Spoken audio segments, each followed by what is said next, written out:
حضرت ابراہیم کا ذکر ہے، سبحان اللہ، کیسے پیارے نبی ہیں اللہ کے، بار بار رب کریم ان کی شانوں کا بیان فرماتا ہے۔ وہ اپنی قوم کو بتوں کی بے بسی کی جانب متوجہ کرتے تھے، پھر ابراہیم علیہ السلام اللہ تعالیٰ کی نعمتوں کا اعتراف کرتے ہوئے فرماتے، اللہ نے مجھے پیدا کیا ہے، وہی ہدایت دینے والا ہے، وہی مجھے کھلاتا ہے، وہی پلاتا ہے، جب بیمار ہوتا ہوں تو وہی مجھے، اللہ اکبر، اللہ ہی مجھے دیتا ہے۔ پھر فرمایا وہی میری روح قبض کرے گا اور آخرت میں دوبارہ پیدا کرے گا، مجھے یقین ہے قیامت کے دن میری خطاؤں کو بھی معاف فرمائے گا۔ ابراہیم فرما رہا ہے، اللہ کے نبی، انہوں نے کون سی خطائیں کی تھی جی؟ ساری زندگی اللہ کی راہ میں جہاد کرتے گزر گئی، پھر بھی ڈر کے دعا مانگتے ہیں۔ سنگیو غافل نہ بنے، غافل، ہر وقت معافی مانگنا یہ اللہ کے بندوں کا طریقہ ہے۔ میرے رسول کریم علیہ السلام نے فرمایا میں دن میں 100 دفعہ اپنے رب سے استغفار کرتا، بار بار استغفار کریں، بار بار اس سے معافی مانگیں، وہ معافی مانگنے والے سے بڑا ہی راضی ہوتا ہے۔ اللہ توفیق عطا فرمائے۔ یہ انبیاء کا ہمارے لیے تعلیم ہے، یہ تعلیم امت ہے، ورنہ انہوں نے کون سی خطائیں کی؟ اللہ اکبر۔ پھر فرمایا وہ دعا کرتے ہیں کہ اے میرے پروردگار تو مجھے صحیح فیصلہ کرنے کی قوت عطا فرما اور مجھے نیک بندوں کے ساتھ ملا دے۔ پڑھنا ذرا گھر جا کے سورہ شعراء، آپ کو سمجھ آئے گی۔ اللہ کے نبی دعائیں مانگتے ہیں، یا اللہ ہمیں نیکوں کی سنگت عطا فرما۔ ہمارے زمانے میں ضرورت ہی کوئی نہیں نیکوں کی، اور پھر سنگت، پھر ان کے ساتھ رہنا، پاس بیٹھنا، اس کی ضرورت ہی کوئی نہیں، سارے خود ہی بڑے بڑے پیرے کامل ہیں۔ بلکہ اب تو بہت سارے لوگ کہتے ہیں پیر صاحب کو بھیجو تھوڑی دیر میرے پاس بیٹھے، میں کوئی سبق پڑھاؤں، معاذ اللہ تعالی۔ اے اللہ بعد میں آنے والے لوگوں میں میرا ذکر خیر سچائی کے ساتھ جاری فرما، مجھے جنت کی نعمتوں کا وارث بنا اور مجھے قیامت کے دن رسوا نہ فرمانا۔ یہ پتہ کیا ہے؟ یہ نا بندے کا اللہ سے رشتہ ہے، یہ رشتہ ہے۔ بندہ جب اس کی نعمتوں کو سوچتا ہے اور پھر اپنے روزمرہ کی عبادت کو، نیکی کو سوچتا ہے، تو پھر کہتا ہے اللہ تو نے بڑا دیا ہے، مجھے رسوا نہ کر دینا۔ یہ کئی دفعہ خفیہ تدبیر بھی ہوتی ہے نا، ہاں، یہ کئی دفعہ بہت شانیں جب مل جاتی ہیں تو خفیہ تدبیر بھی ہوتی ہے، خفیہ تدبیر بھی ہوتی ہے۔ ایک درویش کہا کرتے تھے کہ جب اللہ تعالیٰ تمہیں دنیا میں بہت سارا اجر دے دے نا، نیکیاں دے دے، پیار کرنے والے دے دے، دولت دے دے، تو پھر بھی اللہ سے ڈرا کرو کہیں ایسا تو نہیں کہ وہ ساری نیکیوں کا اجر دنیا میں دینا چاہتا ہے اور آخرت میں تمہارا حصہ ہی کوئی نہیں، سارا کچھ یہی نہ دے دے۔ اس لیے اس کی بارگاہ ناز میں یہ بھی دعا فرمائیں کہ اللہ قیامت کی رسوائی سے محفوظ فرمائے۔ اللہم استرنا بسترک الجمیل، اللہ سونے پردوں میں سے ایک پردہ نصیب فرما۔ آیت نمبر 91 سے متقین اور سرکش لوگوں کے ساتھ ہونے والے سلوک کا ذکر فرمایا۔ ایک نے ساری زندگی تقویٰ کیا، ایک نے سرکشی کی، کھوڑوں کی طرح بھاگا، مرضی کی زندگی جیا۔ اللہ نے دونوں کا ذکر فرمایا اور فرمایا گمراہ لوگوں کے جہنم میں آپس میں لڑنے اور ہر طرف سے نا امید ہونے اور ان کے دنیا میں واپس جا کر ایمان لانے کی ناممکن خواہش ہے۔ یہاں بڑے لوگ کہتے ہیں جی اللہ چاہے اور نیکوکاروں کو جو ہے وہ معاذ اللہ دوزخ میں ڈال دے اور ہمیں اللہ چاہے تو بخش دے۔ جس نے اٹھتی ہوئی جوانی میں بھی اپنی نظر جھکا کے رکھی اور جیب میں لاکھوں کروڑوں ہونے کے باوجود بھی اپنے رب کی رضا والی بات کی، اور تو ساری زندگی گزارے بے حیائی اور فحاشی میں اور دعوے تو عجیب کر دے، اللہ بے نیاز ضرور ہے پر بے انصاف نہیں، بے نیاز ضرور ہے پر وہ بے انصاف، یہ سمجھ لیں۔ ہاں، کسی کو یہ دعویٰ نہیں کرنا چاہیے کہ میں نیک ہوں تو جنت میرے نام الاٹ ہو گئی ہے، دعا کرنی چاہیے اور اس کی بارگاہ میں معافی چاہنی چاہیے، لیکن یہ جو گناہگار پھر دلیروں جیسی باتیں کرتے ہیں نا، اس کا تو معاملہ یہ ہے کہ ایک گناہگار اوپر سے سینہ زور، یہ ظلم ہے، یہ جبر ہے، اس سے بچیں۔ ہاں اگر کوئی رب کی رحمت کا بازو تھام کے بات کرے گا تو اللہ بڑا ہی کرم فرمانے والا ہے۔ آیت نمبر 105 سے نوح علیہ السلام کی دعوت حق کا ذکر ہے۔ وہ رسول امین تھے، سرکش لوگوں نے کہا ہم آپ پر کیسے ایمان لائیں، آپ کے پیروکار تو پسماندہ لوگ ہیں۔ یہ نوح علیہ السلام کی قوم کا ذرا انداز سن لے، کہنے لگے پسماندہ سے غریب سے بندے آپ کے کلمہ پڑھنے والے، ہم چودھری ہو کے آپ کو مان جائیں، یہ کیسے ہو سکتا ہے؟ پھر نوح علیہ السلام اللہ تعالیٰ سے اپنے اور اپنی قوم کے درمیان آخری فیصلے کی دعا مانگتے ہیں۔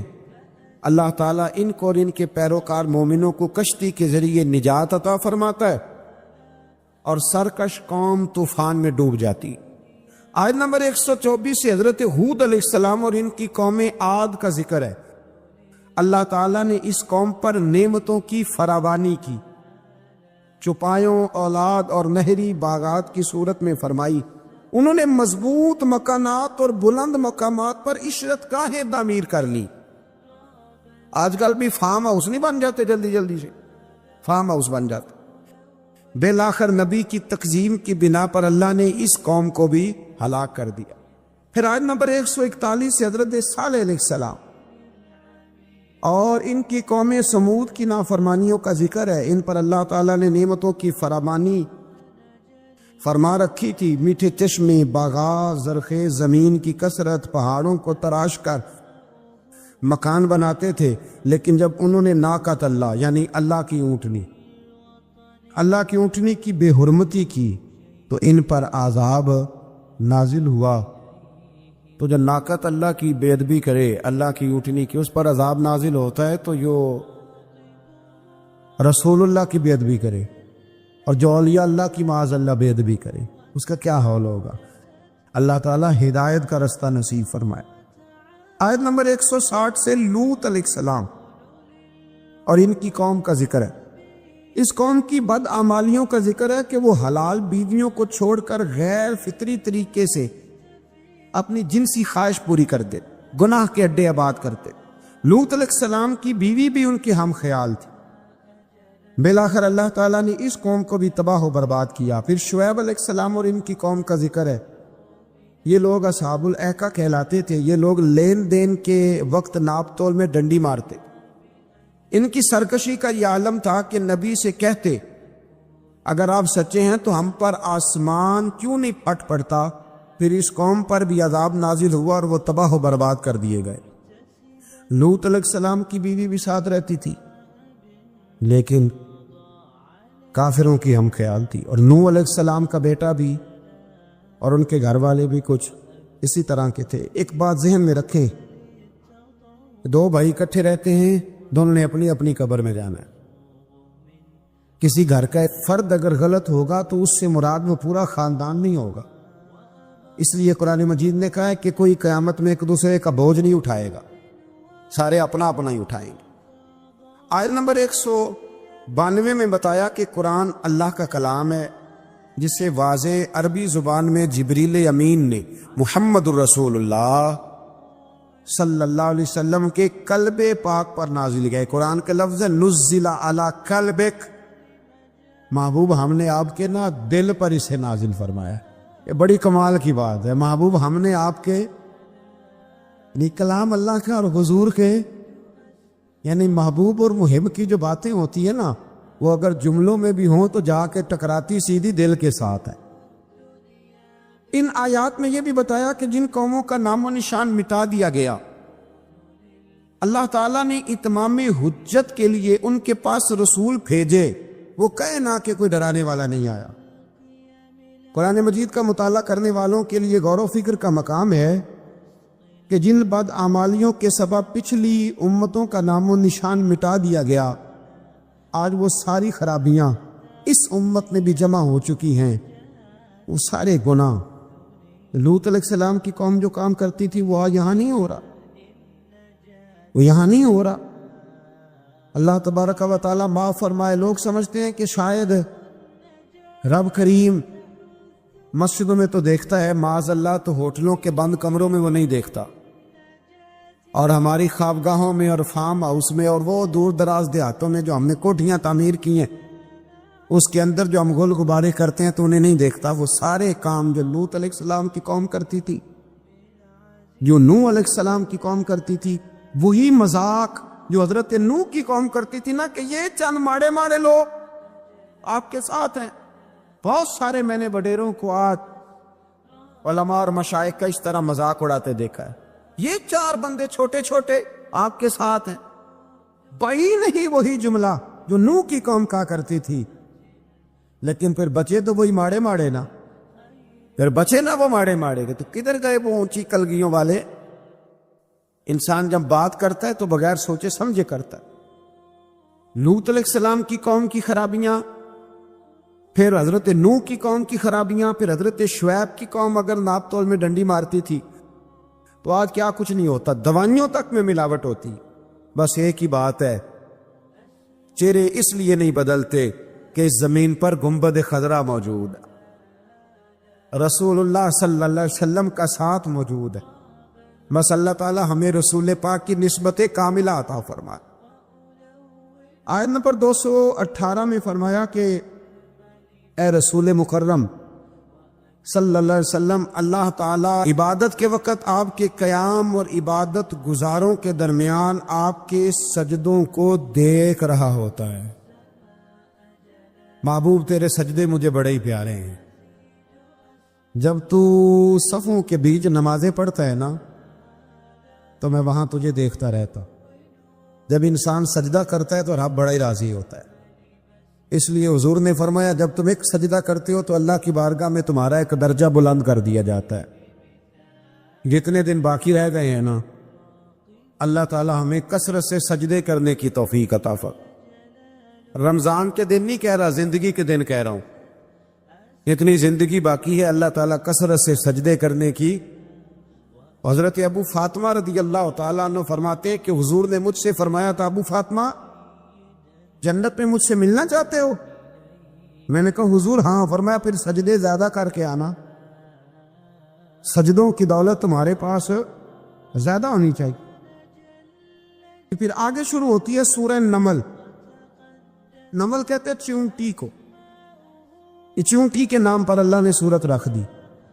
پیچھے میں آپ کو بہت ساری سورتوں کے نام یاد کرا آیا ہوں، ایک سورہ نحل بھی ہم نے پڑھی تھی۔ تو اللہ تبارک و تعالیٰ نے اس سورت میں قرآن کریم کی حقانیت، مومنین کی صفات، مختلف انبیاء کے احوال، اللہ تعالیٰ کی توحید پر دلائل، قیامت کی ہولناکیاں اور حیات بعد الموت کا ذکر فرمایا۔ اس سورت کی ابتدائی آیات میں ایک بار پھر حضرت موسیٰ علیہ السلام کے احوال اور معجزات کا بیان ہے۔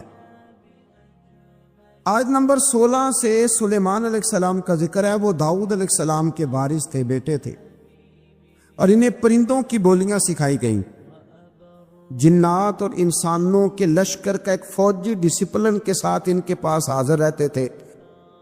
وہ جو ان کا لشکر تھا نا، اس میں انسان بھی تھے، جن بھی تھے، اور اس کے اندر پرندے بھی تھے۔ یہ ان کا لشکر تھا، وہ ہمیشہ ان کے پاس رہتے تھے۔ حضرت سلیمان علیہ السلام گزر رہے تھے تو ایک مقام سے آپ گزرے جہاں چیونٹیاں بڑی کثرت کے ساتھ تھی۔ تو ایک چیونٹی جو ان چیونٹیوں کی سردار تھی، ان چیونٹیوں کی بڑی تھی، اور مفسرین کرام نے یہ بھی لکھا ہے کہ وہ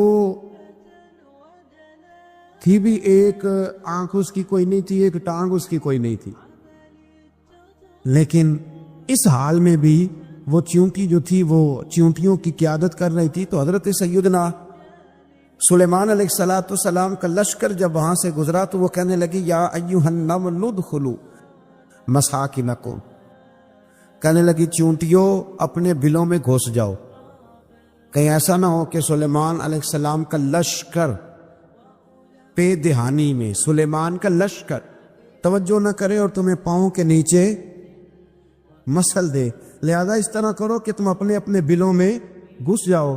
حضرت سلیمان ابھی 3 میل دور تھے، تمام مفسرین نے لکھا ہے 3 میل دور تھے، تو وہاں سے چونٹی بولی تو قرآن کہتا ہے کہ حضرت سلیمان اس کی بات سن کے ہنس پڑے، فتبسم ضاحکا، آپ اس کی بات سن کے ہنس پڑے کہ دیکھو یہ چونٹی کیا کہہ رہی ہے، ذرا غور کرنا بات پر کہ حضرت سلیمان 3 میل دور فاصلے پر چونٹی کی بات بھی سن لیتے۔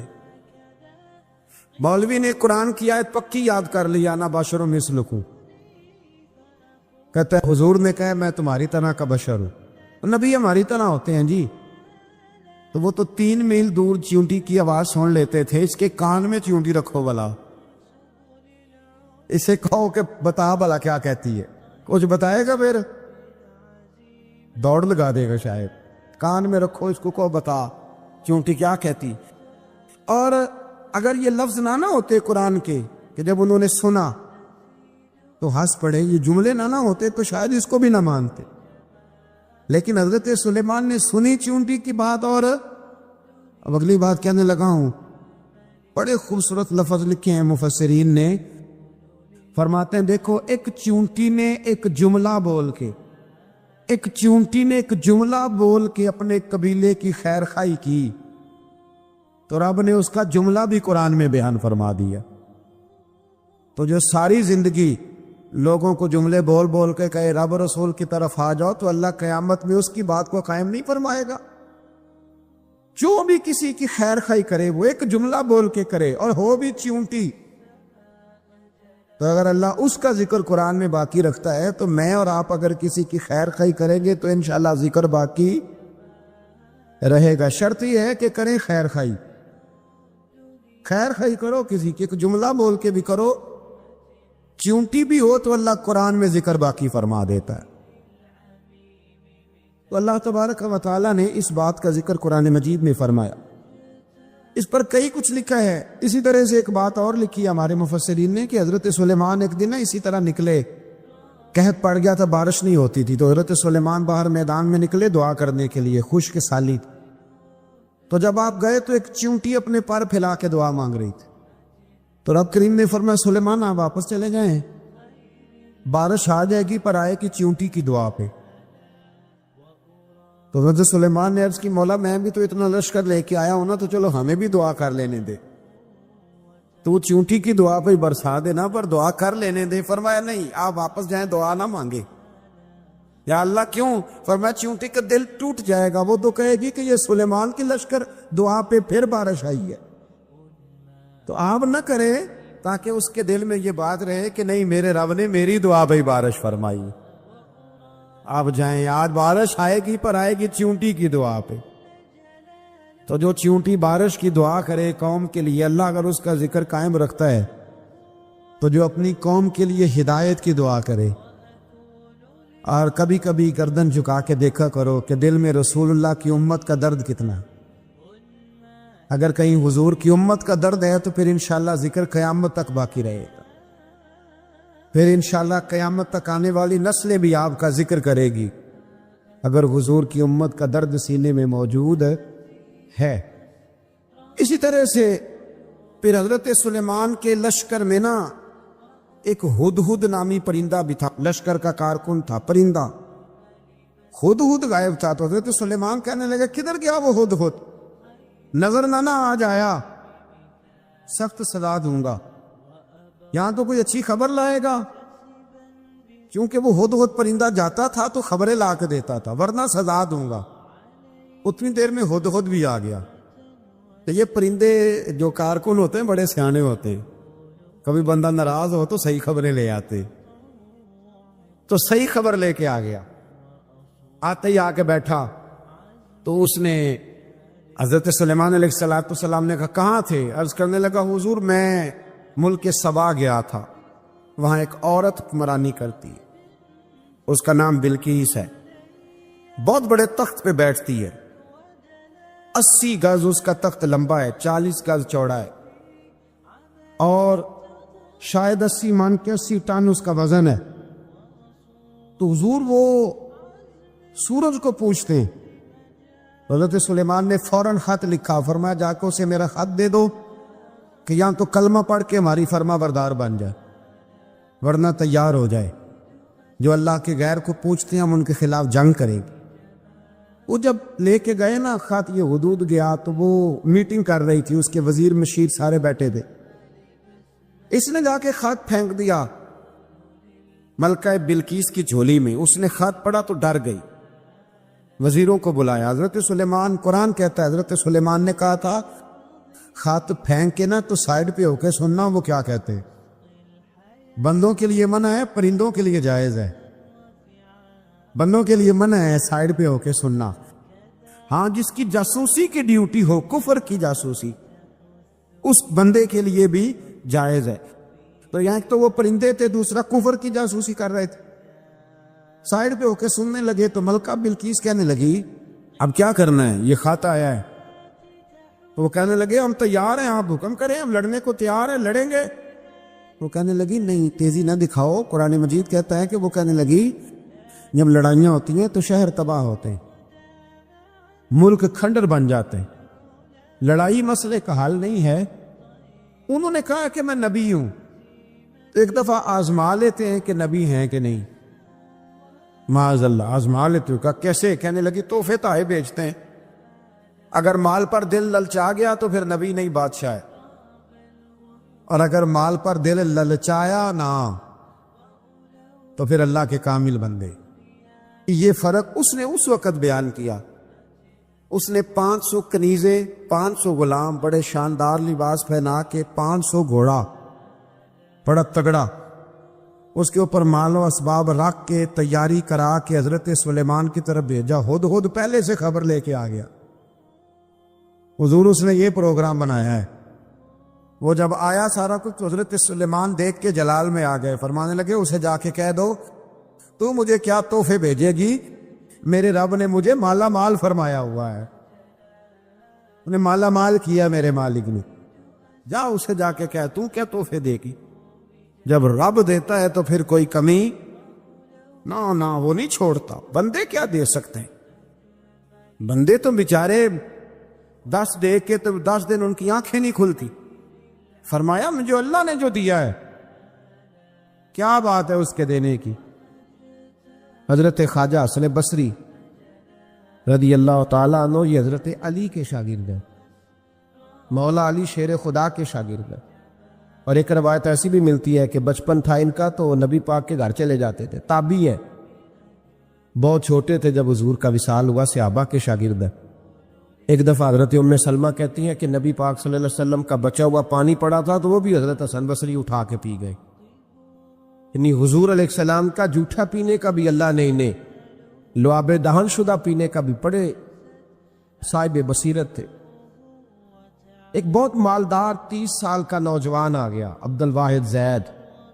حضور میں نے مرید ہونا ہے. آپ نے فرمایا تو میرا بھائی بن جا, مجھ سے دین سیکھ, مرید ہو کے کیا کرے گا. کہنے لگا حضور میں باریکی تک پہنچ گیا ہوں, بھائی تو شریک ہوتے ہیں, تو مجھے بھائی نہ بنائے, مجھے غلام بنائے. تابع داری وہی کر سکتا ہے جو غلامی کرے. بھائی تو شریک ہوتے ہیں, وہ تو مقابلہ کرتے ہیں, غلام بنائے. حضرت حسن بصری, حضرت عبد الواحد بن زید رحمۃ اللہ علیہ فرماتے ہیں میں کروڑ پتی تھا, ہیرے جواہرات کا ٹھکانہ ہی نہیں تھا. تو حضرت حسن بصری رحمۃ اللہ علیہ فرمانے لگے تیرا میرا سٹیٹس ایک نہیں, تو میرا غلام کیسے بنے گا. تیرے گھر میں تو خود 20 غلام ہیں, تیرا میرا سٹیٹس نہیں. میں غریب آدمی ہوں, ایک وقت کھا لیتا ہوں, 2 وقت بھوک کاٹ لیتا ہوں, تو شہزادہ ہے, سٹیٹس نہیں بنے گا. عبد الواحد بن زید گھر گئے, اپنے غلاموں کو کھڑے کھڑے آزاد کر دیا, رشتہ داروں کی لسٹ بنائی, سب کو دعوت کھلائی, جو گھر کے اندر مال دولت تھا ان میں بانٹ دیا, باقی پڑوسیوں کو دے دیا. جو کپڑے پہنے ہوئے تھے وہ بھی اتار کے صدقہ کیے. ٹاٹ کا لباس پہن کے حضرت حسن بصری کے سامنے آ کے کھڑے ہوئے. خواجہ حسن بصری نظر اٹھائی, کہا اچھا یہ حال کیسے ہو گیا. کہا حضور ہر شے بیچ آیا ہوں. کہا کیوں. فرمانے لگے آپ نے کہا تھا تیرا میرا سٹیٹس نہیں, اب تو ایک ہو گیا ہے نا, اب تو سٹیٹس ایک ہو گیا نا, اب غلامی ملے گی. آپ نے فرمایا 3 شرطوں پہ قائم رہنا, 3 شرطوں پہ. ایک, اللہ والوں پہ زندگی میں اعتراض نہ کرنا, کبھی اللہ تعالیٰ کے بندوں پر اعتراض کوئی چیز نظر آئے بھی تو شکوہ نہ کرنا، سمجھ لینا کہ میری نگاہ کی غلطی ہے۔ اور دوسرا، روز اپنے اوپر محنت کرنا، محبت کم نہیں ہونی چاہیے، بڑھنی چاہیے۔ اور تیسرا فرمایا مجھے کہنے کی ضرورت نہ پڑے، کہنے کی ضرورت، تجھے اشارہ سمجھ جانا چاہیے۔ عبد الواحد بن زید کہنے لگے حضور ملے گا کیا؟ آپ فرمانے لگے یہ تیرا مطالبہ بھی غلط ہے، وہ تو بعد کی بات ہے، ملتا کیا ہے۔ غلامی میں آ گئے، فرماتے ہیں 30 سال نوکری کی حضرت کی، 30 سال۔ لوگ کہنے لگے بابا پھر ملا کیا؟ فرمانے لگے تم نے بھی مطالبہ غلط کیا ہے، یہی تو میں کر بیٹھا تھا۔ کہا ملا کیا؟ آپ فرمانے لگے میرا اس وقت حال یہ ہے کہ لوگ دعا کر کے رب سے لیتے ہیں، میں دعا نہیں کرتا، ابھی میں سوچتا بھی پورا نہیں، میرا رب وہ چیز پہلے مجھے عطا فرما دیتا ہے۔ اور بغداد کے لوگ کہتے ہیں بغداد میں قحط پڑ گیا، بارش نہیں ہوتی تھی، بارش نہیں ہوتی تھی۔ کٹھے ہو کے سارے گئے، آپ بغداد آئے ہوئے تھے، کٹھے ہو کے لوگ گئے، کہا حضور بارش نہیں ہوتی، مہربانی فرمائیں۔ تو کہتے ہیں لوگ آ کے بیٹھے میرے پاس، بارش کی دعا کر دیں۔ حضرت عبد الواحد بن زید کہنے لگے اے اللہ، تجھے پتہ ہے یہ میرے دروازے تک آگے پہنچ گئے، ابھی تک بارش نہیں آئی، اور لفظ پتہ کیا ہے؟ کہنے لگے تجھے واسطہ میری اس عقیدت کا جو مجھے حضرت حسن بصری کے ساتھ ہے، اس عقیدت کا واسطہ مجھے رسوا نہ کر۔ انہیں بھیجا کیوں تھا اگر برسانی نہیں تھی؟ دعا دیکھیں، محبت کے رنگ میں دعا ہو رہی ہے، واسطہ بھی محبت کا دیا جا رہا ہے۔ بغداد کے لوگ کہتے ہیں بس حضرت کے جملے بھی پورے نہیں ہوئے، رب کریم نے بارش عطا فرما دی، جملے بھی پورے نہیں ہوئے، اللہ نے بارش دے دی۔ محبت، پیار، سال میں ایک دفعہ حج ہوتا ہے، اور میرے نبی پاک علیہ السلام نے فرمایا تو خوش ہو کے محبت سے ماں باپ کا چہرہ دیکھ، اللہ کامل حج کا ثواب عطا کرے گا۔ یا رسول اللہ اگر 100 دفعہ دیکھوں تو فرمایا 100 دفعہ حج کا ثواب۔ تو سال کے بعد حج ہو تو اگر دن میں 100 دفعہ ہو جائے تو زیارت افضل ہوئی کہ عبادت افضل ہوئی؟ نبی پاک صلی اللہ علیہ وسلم نے فرمایا النظر الی وجہ العالم عبادہ، اگر تو کسی عالم کے چہرے کو دیکھتا بھی رہے تو رب تجھے اپنی عبادت کا درجہ عطا فرمائے گا۔ تو کر تو آپ زیارت رہے ہیں، ثواب کس بات کا مل رہا ہے؟ تو یاد رکھ لیں محبت میں کمزوری نہیں ہونی چاہیے، محبت جس کی کمزور ہو گئی ختم ہو گئی۔ ایک منٹ کے لیے بھی اپنے اوپر یہ یاد رکھیں، وہ کہا تھا حضرت سلطان بہو نے جو دم غافل سو دم کافر، یاد رکھ۔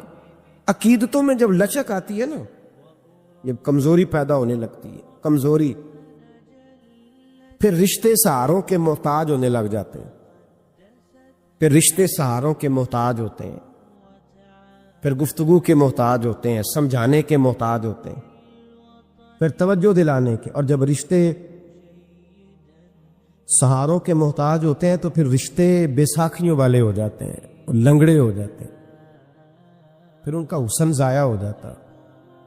اقبال نے کہا تھا نہ وہ حسن میں رہی شوخیاں، نہ وہ عشق میں رہی گرمیاں، نہ وہ غزنوی میں تڑپ رہی، نہ وہ خم ہے زلف ایاز میں۔ وہ کیفیت نہیں رہتی جس کو کہنا پڑا، بتانا پڑا، سمجھانا پڑا۔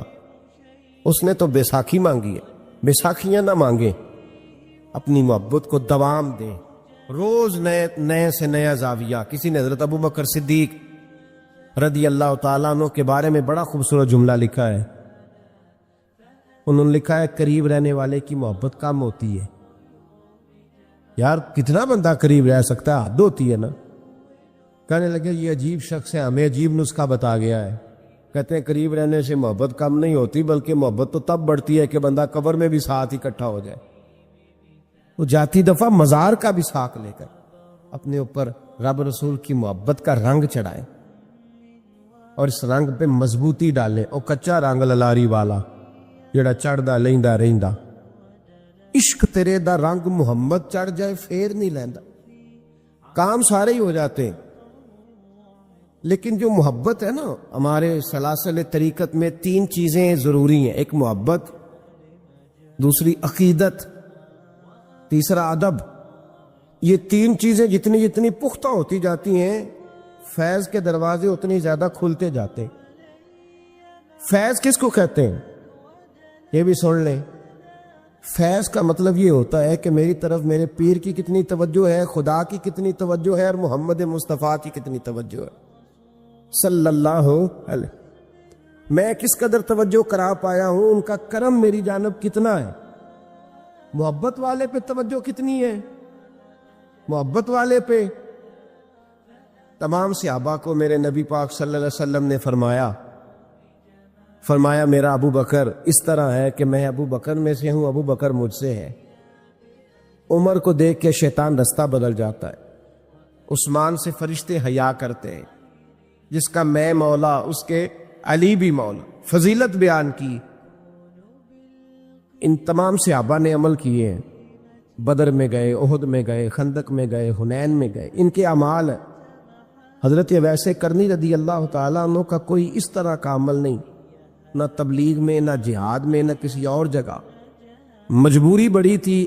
یہ سارے عمل اس لیے، اب یہاں کوئی بندہ یہ ترجمہ نہ کر لے کہ جی عمل نہ کرو خالی محبت کرو، ان کی مجبوری تھی، ان کی والدہ علیل تھی تو ان پر پابندی تھی حضور کے حکم کی، وہ آئے نہیں، لیکن محبت جوش پہ تھی تو محبوب نے باقیوں کا اجر بیان فرمایا۔ کرن کی طرف منہ کر کے حضور نے اپنے گریبان مبارک کے بٹن کھول لیے اور ٹھنڈی ٹھنڈی آہیں بھرنے لگے۔ یا رسول اللہ کیا ہوا؟ فرمایا ادھر میرا ایک دیوانہ رہتا ہے تو وہاں سے مجھے ٹھنڈی ہوائیں آتی ہیں۔ محبت کا اجر ہے، محبت کا اجر۔ جو عمل کرنے والے تھے ان کو حضور نے ثواب بتلایا ہے، ثواب بتلایا، اور پھر اس محبت کرنے والے کا اجر بیان کیا۔ اس کا یار اتنا اجر رکھ دیا، اتنا اجر رکھ دیا۔ جو محبت کرنے والے تھے ان کا اجر کیا بیان کیا؟ حضور نے فرمایا علی اور عمر میرا جبہ لے کر کے جائیں۔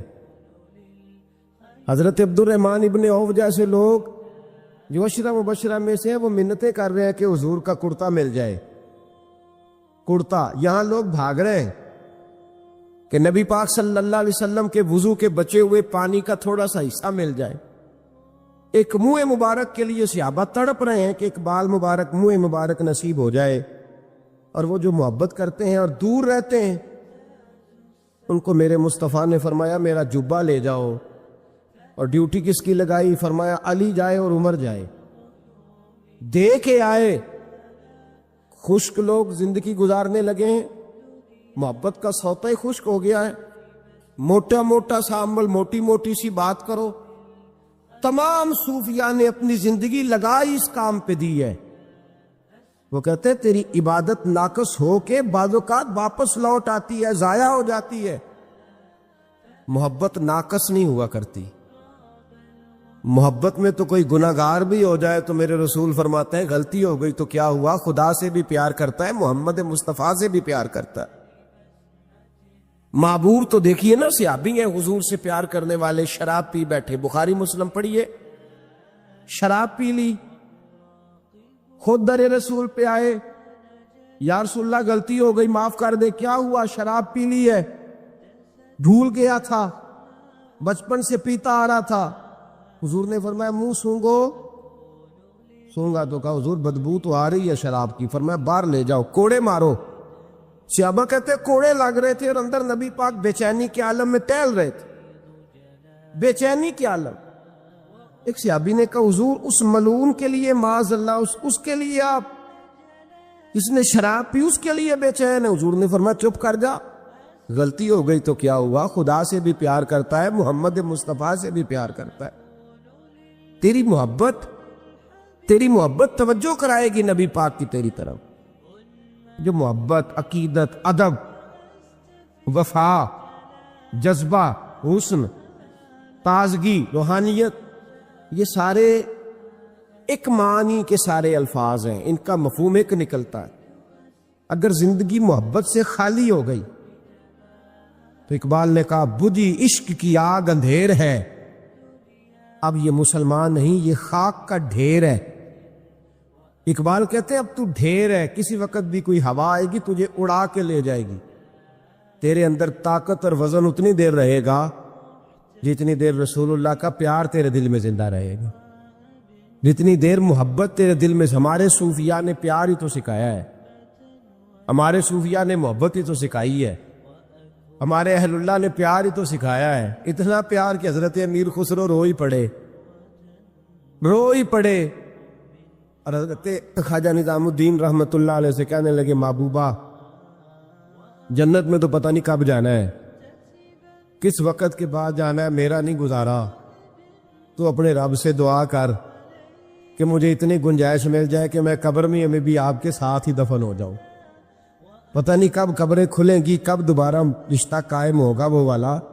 تو بھائی یہ جو پیار ہوتا ہے نا، یہ توانائی دیتا ہے، محبت جگا دیتی، محبت نکالتی ہے بندے کو دین کے لیے، محبت آگے بڑھاتی ہے اس کو خدمت کے لیے، محبت ہے جو وارفتگی کا جذبہ اختیار کرتی ہے۔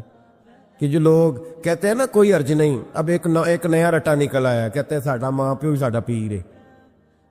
اب یہ بھی ایک فتویٰ عام ہو گیا، جب تک اماں ابو موجود ہیں ہمیں پیر پکڑنے کی ضرورت ہے، یہ بھی ایک فتویٰ ہے، بہت سارے لوگوں کا میں نے سنا ہے۔ خدا کے بندو، حضرت ابو بکر صدیق جیسا پیر گھر میں موجود تھا، پھر بھی ان کے بیٹے نے جا کے در رسول پہ ہاتھ رکھا ہے۔ حضرت سیدنا بایزید بستامی رحمت اللہ تعالی علیہ جیسے جلیل القدر لوگوں نے اپنی اولادیں جا کے مرید کرائی ہیں۔ فاضل بریلوی رحمت اللہ علیہ سے بڑا پیر کون ہوگا؟ لیکن انہوں نے بھی اپنے بچے جا کے کہیں بیعت کرائے، اپنے گھر میں ہر شے موجود تھی، جو پیر تھے انہوں نے بھی کہا نہیں، روحانی تربیت کے لیے، دین سکھانے کے لیے ہم کافی نہیں، کہیں لے جانا پڑے گا، کہیں بٹھانا پڑے گا۔ یہاں لوگ اپنی مرضی کا فتویٰ گھڑتے ہیں۔ پیار، وارفتگی، خلوص، وفا کا رشتہ، محبت جب تک قائم نہیں ہوتی، اور محبت میں جب تک روز بروز اضافہ نہیں ہوتا، روز بروز جب تک یہ توانائی نہیں پکڑتی، سمجھ لیں کہ زندگی تنزل کا شکار ہے، آپ واپس آ رہے۔ اگر پیار کے ساتھ، محبت والے شخص کے ساتھ سفر کیا جائے نا، مجھے یاد ہے کہ لوگ کہتے ہیں اس آدمی کو ساتھ نہ لے، سفر مشکل ہو جائے گا، اور بعض کو فون کر کے کہتے ہیں کہ تو ساتھ چل، سفر آسان ہو جائے گا۔ تو اس کا مطلب ہے زندگی کا سفر اگر پیار والا سنگی ساتھ ہو تو آسانی سے گزرتا ہے، تو معرفت کا سفر بھی تب ہی آسانی سے گزرے گا، جنت کا سفر بھی تب ہی آسانی سے گزرے گا، قیامت میں بھی انسان تبھی آسانی سے گزرے گا جب اس کے دامن میں محبت ہوگی۔ محبت کو کبھی خشک نہ ہونے دے۔ ہمارے ہاں پیار ہوتا ہے، اور جب ہوتا ہے تو بڑا جذباتی ہوتا ہے، بڑا جذباتی، پھر آہستہ آہستہ اس پہ میل کچیل چڑھنے لگتی ہے، شیطان، دنیا، زمانہ اس پہ کچھ نہ کچھ گرد اڑانے لگتا ہے، پھر وہ آہستہ آہستہ گدلا ہوتا ہے، میلا ہوتا ہے۔ کئی دفعہ ایسا بھی ہوتا ہے کہ اگر تیز دھوپ میں بندہ رہے نا، چھاؤں میں نہ آئے، تو وہ خشک بھی ہو جاتا ہے، سارے کا سارا مٹ جاتا ہے۔ تو اس سے بچیں، اپنا پیار رب رسول کے ساتھ تازہ رکھیں۔ ایک سردار تھے کسی قبیلے کے، وہ حضور کی بارگاہ میں کلمہ پڑھنے آئے۔ امام راضی نے لکھا ہے، کہتے میرے اندر 4 غلطیاں تھیں، میں شراب بھی پیتا تھا، چوری بھی کرتا تھا، بدکاری بھی کرتا تھا معاذ اللہ، اور جھوٹ بھی بولتا تھا۔ حضور کی بارگاہ میں آیا، عرض کی یا رسول اللہ، بچپن سے لے کر یہ بیماریاں لگ گئیں، بڑی کوشش کی، ابا نے بڑا مارا، لوگوں نے بڑا کہا، چھوٹی نہیں، اور میں چھوڑ سکتا بھی نہیں۔ ان کا خیال تھا نا، جس طرح ہمارا خیال ہوتا ہے فلانی چیز نہیں چھوڑ سکتے، میں چھوڑ سکتا بھی نہیں۔ حضور ایک چھوڑ سکتا ہوں، ایک چھوڑوا لیں آپ، اور کلمہ پڑھا دیں۔ حضور نے فرمایا بالکل ٹھیک ہے، تو ایک چھوڑ دے۔ یا رسول اللہ کون سی؟ فرمایا جھوٹ نہیں بولنا۔ کہتے سونے وعدہ ہو گیا۔ سیدھے سادے آدمی تھے، دیہاتی سردار تھے، گھر چلے گئے۔ کہتے جب وہ شراب کے قریب جانے لگا تو دل میں خیال آیا کہ حضور کے پاس شراب پی کے جاؤں گا، اگر کسی نے پوچھا کہ پی ہے تو جھوٹ تو بولنا نہیں، سچ بولوں گا تو حال کیا ہوگا بھلا، وہاں کیفیت کیا ہوگی کہ میں شراب پی کے یہاں آتا ہوں حضور کی بارگاہ میں، مجھ پہ تو حد لگے گی۔ کہتے ہیں لہذا شراب بھی چھوڑ دی، اٹھا کے ماری دیوار کے ساتھ۔ کہتے ہیں میں چوری کی طرف ہاتھ بڑھانے لگا تو میں نے کہا صبح اگر کسی نے پوچھا کہ میری چوری کس نے کی ہے، جھوٹ بولنا نہیں، اور اگر سچ بولا تو سوسائٹی میں عزت کیا رہے گی؟ دفع کرو، جو اللہ نے روکا سوکھا دیا وہی ٹھیک ہے۔ کہتے گلی سے گزر رہا تھا، اس عورت نے پھر آواز دی، اس کی طرف جانے لگا اور قریب گیا تو وہ پوچھتی ہے سنا ہے تو نے کلمہ پڑھ لیا ہے؟ کہتے تڑپ گیا، درد سے آنسو چھلکے، اگر میں اس سے جھوٹ بولوں تو حضور نے منع کیا ہے، اور سچ بولوں تو یہ کیا سوچے گی؟ کلمہ پڑھ کے مسلمان ہو کے حضور کا غلام ہو کے یہ انداز ہے۔ کہتے وہاں سے بھی آ گیا، آ کے نہ پیچھے ہو کے بیٹھ گیا، پیچھے حضور تقریر کر رہے تھے، پیچھے ہو کے بیٹھ گیا، غور سے حضور کا چہرہ دیکھ رہا ہوں۔ حضور کی خدمت میں گیا سلام لینے تو محبوب نے مسکرا کے دیکھا تو میں نے کہا سونیا قربان جاؤں، میرا ایک جھوٹ چھڑوایا ہے، میری ہر شے چھوٹ گئی ہے، ختم ہو گیا سارا کچھ ہی۔ یہ مہربانی ہو جائے گی انشاءاللہ۔ کوشش کریں کہ ہم نے زندگی میں جھوٹ نہیں بولنا، آپ سچ بولیں، تکلیف نہ دیں، کبھی کسی شخص کا مذاق نہ اڑائیں، کبھی کسی کا کوئی عیب نہ گنوائیں، کبھی کسی کو اس کے خاندان کی وجہ سے تانا نہ دیں، کبھی کسی شخص کو اس کے رنگ کی وجہ سے تکلیف نہ دیں، کبھی کسی کی زبان کی لکنت کی وجہ سے اسے پریشان نہ کریں، کبھی کسی شخص کے قبیلے کے باعث اسے آر نہ دلائیں، کبھی تکلیف نہ دیں۔ ایک صحابی نے جب حضرت بلال حبشی سے کہا تھا نا وہ حبشن کے بیٹے، تو نبی کریم نے فرمایا تمہارے اندر سے ابھی جاہلیت کی باتیں نہیں گئی؟ حبشن کا بیٹا کہتے ہو؟ کوئی عربی، کوئی اجمی، کوئی گورا، کوئی کالا، کسی کو کوئی فضیلت نہیں الا بالتقوی، ان اکرمکم عند اللہ اتقاکم، اللہ کے نزدیک اس کی عزت ہے جو زیادہ پرہیزگار ہے۔ بھائیو، ذہنی طور پر لوگوں کو ٹارچر کرنا چھوڑ دے، تکلیف دینی چھوڑ دے، آزمائش میں ڈالنا چھوڑ دے، پریشان کرنا چھوڑ دے۔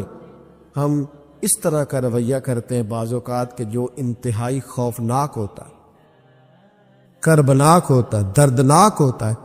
لوگ اپنی زبان سے کچھ کہہ تو نہیں پاتے، کمزور ہوتے ہیں، لیکن اللہ کے حضور جا کے روتے ہیں۔ اس وقت سے ڈریے جب کوئی ہماری شکایت رب کی بارگاہ میں لگائے، جب کوئی کچھ بگاڑ تو نہ سکے پر اللہ رسول کے حضور جا کے کہے کہ اس نے بڑا ستایا ہے، تکلیف دی ہے۔ لیکن ہمارے ہاں تکلیف دینے والے ایک منٹ کا بھی وقفہ کرنے کو تیار نہیں ہوتے۔ اللہ کے پیارے رسول صلی اللہ تعالی علیہ وسلم نے 3 لوگوں کے بارے میں ارشاد فرمایا یہ جنت میں نہیں جائیں گے۔ نسائی شریف میں یہ حدیث موجود ہے۔ یا رسول اللہ صلی اللہ تعالی علیہ وسلم کون کون لوگ؟ ایک فرمایا جو شراب کا عادی ہو، دوسرا فرمایا جو والدین کا نافرمان ہو، پھر تیسرا حضور فرماتے ہیں جو احسان جتلانے والا ہو۔ جنت میں نہیں جائے گی۔ نیکی کی ہے اب تو بھول جا، اور نیکی کی ہے تو اسے محض اپنے رب کی رضا کے حصول کا ذریعہ سمجھ۔ تو احسان جتلا رہا ہے، یہاں تک کہ والدین کے ساتھ، بہن بھائیوں کے ساتھ، دوست احباب کے ساتھ، قریبیوں کے ساتھ نیکی کر کے بھی لوگ احسان جتلاتے ہیں، ضائع ہو جاتی ہے نیکی۔ یعنی عجیب بات ہے نا، حضور فرماتے ہیں احسان جتلانے والا جنت میں نہیں جائے گا، یعنی نیکی کر کے دوزخ خرید لی،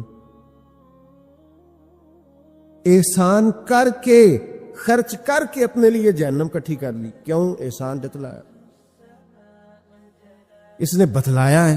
یوں تو ہر ایک کو شیطان سے ڈر لگتا ہے، اور مجھ کو اس دور کے انسان سے ڈر لگتا ہے، اور جس کی ہر بات میں پوشیدہ ہو نشتر کی چبھن۔ شاعر کا تخیل دیکھیے، نشتر کی چبھن، جس کی ہر بات میں پوشیدہ ہو نشتر کی چبھن، ایسے ہر صاحب احسان سے ڈر لگتا ہے۔ اس طرح کے احسان کرنے والوں سے خوف آتا ہے کہ اللہ بچا ان سے۔ کچھ لوگ اذیت دیتے ہیں، تکلیف دیتے ہیں، آزمائش میں ڈال دیتے ہیں۔ کسی کے گھر مہمان چلے گئے، آپ کو چند لمحوں کے لیے جانا ہے، تو آپ وہاں جا کر ایک بڑے زبردست قسم کے انجینئر کیوں بن گئے؟ یہ دیوار پہ کیا کام کرایا ہے، یہ کس سے کرایا ہے؟ یہ اگر آپ کو میں ایک بندہ بتاؤں، اگر فلاں سے آپ کام، بھائی آپ کو تو بطور مہمان بلایا گیا ہے، آپ کو کس نے کہا ہے کہ آپ انجینئر کے طور پہ دعوت دی ہے؟ آپ آئیں، تشریف رکھیے، اور جتنی دیر آپ کو کہا جاتا ہے آپ بیٹھیے، اور پھر اس پر تبصرہ ہے، یہ فرنیچر کہاں سے لیا ہے، یہ قالین کہاں سے آیا ہے، اتنے سوال جواب۔ بعض دوست ایسے ہوتے ہیں جن سے کہنا پڑتا ہے کہ میرے بھائی آپ مہربانی کریں، ہم آپ کو نہ انجینئر سمجھتے ہیں نہ اچھا ڈیزائنر سمجھتے ہیں، ہم نے تو آپ کو ملنے کے لیے بلایا تھا، آپ آئیے اور جائیے۔ اور اتنے زیادہ تو مطلب وقت ہی نہیں ہے انسان کے پاس کہ وہ جائے اور اتنے زیادہ تبصرے کرے اور جا کے کسی کو تکلیف دے۔ آپ کیوں تفتیش کرتے ہیں؟ کس نے اجازت دی آپ کو جاسوسی کریں؟ آپ تکلیف دے رہے ہیں سامنے والے کو۔ کیا کرتے ہیں، کیا کماتے ہیں، کہاں سے؟ میرا رب ہے جس نے سب کے پردے رکھے ہوئے۔ آپ کیوں ایسی حرکات کرتے ہیں جس کی بنیاد پر جناب کا ذریعہ آمدن کیا ہے؟ میرا ذریعہ آمدن یہ ہے کہ آپ دے جاتے ہیں تو میں کھا لیتا ہوں۔ آپ اپنا ذریعہ آمدن کی فکر کریں، آپ دوسروں پر کیوں اس قدر زیادہ بوجھ ڈالتے؟ اور پھر کھانا سامنے رکھا جاتا ہے، یہ میں نہیں کھاتا، تو آپ کو جو کھانا تھا گھر سے لے آتے، کیا یہ اچھا ہوتا؟ یہ میں ایک زمانہ ہو گیا جی میں نے یہ نہیں کبھی کھایا، تو کیا کھاتے ہیں آپ؟ مجھے سالوں بیت گئے ہیں سفر کرتے ہوئے، اور میرے ساتھ پوری جماعت نے سفر کیا، ہفتوں میں گھر سے باہر رہا ہوں، کوئی ایک شخص نہیں، ایسا تو نہیں کہ ساری چیزیں طبیعت کو پسند ہوتی، لیکن کوئی ایک شخص نہیں بتا سکتا کہ کبھی میں نے کہا ہو یہ مجھے پسند نہیں، میں نے نہیں کھانا، نہیں کھایا، یہ میری طبیعت نہیں۔ کیوں؟ میں ایک دفعہ اپنے حضرت صاحب کے ساتھ تھا، ایک جگہ پہ کھانا آیا تو میں نے گھر والوں سے کہا نمک دیجئے گا ذرا، تو صاحب فرمانے لگے بیٹا آپ نے وہ حدیث نہیں پڑھی کہ حضور نے فرمایا کھانا پسند نہ ہو تو چھوڑ دو لیکن عیب نہ نکال؟ فرمایا کس موسم کے اندر انہوں نے کھانا پکایا ہے اور تم نے انہیں یہ کہہ دیا تمہیں نمک ہی نہیں ڈالنا آتا؟ فرمایا ان کے گھر کا ذائقہ ہے، وہ کم کھاتے ہو، تم تھوڑا زیادہ کھاتے ہوگے نمک، بعض لوگ ذرا کم کھاتے ہیں، تم نے یہ کس طرح کی حرکت کی ہے؟ وہ بیچارے جا کے پہلے وہ ڈانٹے گا کہ تم نے نمک ہی نہیں صحیح ڈالا، وہ نمک مانگ رہے ہیں، کیا ضرورت تھی؟ تھوڑا سا حضرت سلمان فارسی رضی اللہ تعالیٰ عنہ کے گھر میں مہمان آ گئے، آپ نے کھانا رکھا تو وہ صاحب کہنے لگے کبھی پودینے کی چٹنی ہو جاتی نا، تو اب ان کے پاس پیسے نہیں تھے، ان کا لوٹا تھا ان کے پاس پیتل کا یا لوہے کا، لے جا کے گروی رکھا کسی کے ہاں، جو وضو کے لیے رکھا ہوا تھا جناب سلمان فارسی، پھر وہ لوٹا گروی رکھ کے پیسے لائے، اس کا پودینہ خریدا اور لا کے مہمان کو دیا، تو مہمان کہنے لگا جی اللہ کا شکر ہے ہم قناعت پسند ہیں، جو مل جائے کھا لیتے ہیں۔ یعنی ایک تو یہ کہ پہلے فرمائش کر دی، پھر اس کے بعد نیک بننے کا ڈھونگ بھی رچایا۔ ابھی کچھ لوگوں کا طریقہ ہوتا ہے وہ سارا کچھ کرنے کے بعد نا، یعنی 2.25 گھنٹے غیبتیں کرنے کے بعد کہنے چلو سانوں کی لگے، بھئی آپ 15 منٹ ہی رہ گئے تھے، 2 گھنٹے پورے ہونے لگے تھے، ساری تو کر لی آپ نے، اب پیچھے بچا کیا ہے؟ تو وہ کہنے لگے جی میں قناعت پسند ہوں، جو مل جائے کھا لیتا ہوں۔ تو حضرت سلمان فارسی ناراض ہوئے، جلال میں آ فرمانے لگے اگر تم قناعت پسند ہوتے تو میرا وضو کا لوٹا آج گروی نہ پڑا ہوتا، تم قناعت پسند ہو، اوپر سے جھوٹ بولتے ہو۔ لیکن تکلیف دینا، اذیت پہنچانا، ذہنی طور پر کسی کو ٹارچر کرنا، پرانی خواتین کبھی جاتی تھی نا رشتہ دیکھنے کے لیے بیٹے کا، تو ان سے کہا جاتا تھا کہ آپ کو وہاں رشتہ نہیں کرنا، تو کہتی تھی نہیں ہم نے نہیں کرنا، تو کہتے تھے بھئی آپ بتائیں کیا وجہ ہے؟ تو وہ کہتی تھی وجہ کوئی نہیں بتانی، اس لیے کہ میرے گھر میں بھی بیٹی نہ رہے، میں کوئی وجہ نہیں بیان کروں گی، میں کسی کی بیٹی کا عیب کیسے بیان کروں؟ لیکن میں نے اخبار میں اس بیٹی کا تذکرہ بھی پڑھا جو پچھلے 2.5 سالوں سے اس لیے مینٹل ہاسپٹل میں زیر علاج ہے کہ کوئی 50 سے زیادہ لوگ رشتہ دیکھنے آئے، کسی نے کہا ذرا چل کے دکھاؤ، تو کسی نے کہا ذرا بول کے دکھاؤ، تو کسی نے کہا کہ اگر قد 2 انچ بڑا ہوتا، اتنی تکلیف، اتنی اذیت، اور اس دین کے ماننے والے جو دین ہمیں سبق دیتا ہے کہ بیٹیاں اور بہنیں ہوتی برابر ہیں، وہاں یہ رویہ ہمارا۔ اور زیادہ تر ان لوگوں کا معاملہ جن کے پاس نیا نیا پیسہ آیا، نئی نئی دولت آئی، اب ان کو سمجھ نہیں آ رہی کہ وہ کیسے اپنے آپ کو زمین سے اٹھا کے آسمان تک لے جائے۔ خدا کے بندو، اس طرح کی اذیت، اس طرح کی تکلیف، اس طرح کا لہجہ جس سے سامنے والا نفسیاتی بوجھ کے نیچے دب جائے، یہ بندہ مومن کی شان نہیں ہے۔ کبھی بھی ایسا نہ کرے، اجلی اجلی سونی سونی صاف ستھری بات کرے۔ مومن کی شان یہ ہے کہ سب کچھ ہو سکتا ہے، پر مومن جھوٹا نہیں ہوا کرتا، وہ بددیانت نہیں ہوتا، وہ کسی کو تکلیف نہیں دیتا، اذیت نہ دے، پریشان نہ کرے۔ گھنٹوں بیل بجا رہا ہے گلی سے گزرنے والا آدمی، لیکن صاحب گاڑی لگا کے چلے گئے، انہیں پتہ ہے دوسری گاڑی نہیں گزرے گی، لیکن وہ اذیت دے رہے ہیں۔ ایک چور اوپر سے سینہ زور، اگر وہ باہر نکلے ہیں کہ آپ کو جانا ہے اور سامنے گاڑی لگی ہوئی تو وہ نکل کے کہتے ہیں کوئی آگ بجھانی ہے آپ نے، جا کے فائر بریگیڈ کی گاڑی میں بیٹھے۔ نہیں جناب، آگ نہیں بجھانی، لہذا آپ آرام کریں، لگی رہنے دے گاڑی۔ پتہ ہے آپ کو نبی پاک علیہ السلام نے رستے بند کرنے سے منع فرمایا، رستوں کے نشان مٹانے والوں پر لعنت فرمائی۔ جہاں جہاں لکھا ہوتا ہے نا لاہور اتنے کلومیٹر دور ہے، وہاں اشتہار لگا جاتے ہیں لوگ۔ آپ کو پتہ ہے یہاں اشتہار لگانا منع ہے، رستوں کے نشان مٹانے والے کو ملعون کا ہے حضور۔ تکلیف دے رہے اللہ کے بندوں کو، آزمائش میں ڈال رکھا ہے۔ نبی کریم علیہ السلام کے پیارے غلام اور امت کے لیڈر سیدنا عمر فاروق رضی اللہ تعالی مکہ مکرمہ تشریف لے گئے تو پتہ چلا ایک سردار نے روڑے رکھ کے اپنی گلی میں کچھ جگہ اونچی کر لی ہے، لوگوں کو گزرنے میں تکلیف ہوتی ہے، یہ حضرت عمر ہے۔ انہوں نے یہ نہیں کہا کہ مجھے عالمی مسئلہ بتاؤ، گلی محلے کا کیس میں سنوں، جاؤ بلدیہ والوں سے بات کرو، یہ نہیں فرمایا کہ جناب ایک سردار نے گلی میں پتھر رکھ لیے ہیں اپنی کسی سہولت کے لیے، لوگوں کو تکلیف ہوتی۔ جناب عمر درہ لے کے گئے، سردار کے دروازے پہ دستک دی، مکہ مکرمہ میں تھے حضرت عمر، وہ باہر آئے، فرمایا روڑے تم نے رکھے؟ جناب میں نے رکھے ہیں۔ فرمایا اٹھانے بھی تمہیں پڑیں گے، نکلو باہر، تم نے اللہ کے بندوں کا رستہ کیوں روک دیا، اٹھاؤ انہیں لے کے چلو۔